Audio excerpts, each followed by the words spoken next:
मैया मोरी आईली अंगनमा हो रामा चैत शुभ दिनमा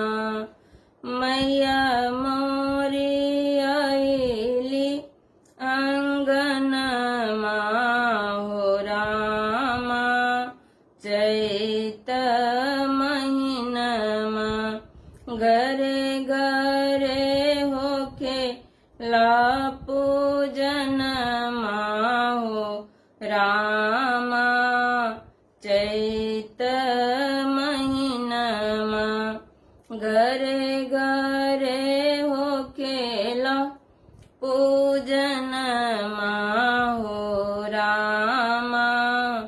चैत महीनमा अंबे मोरी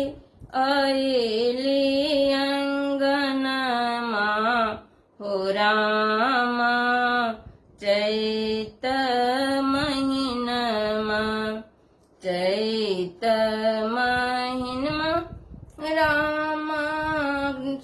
चैत महीनमा चैत महीनमा रामा चैत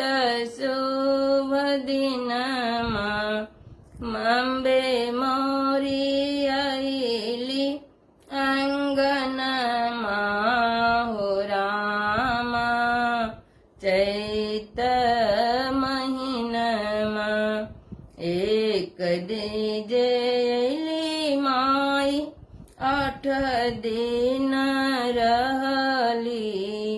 नवमी के होखेला विदाइया हो रामा चैत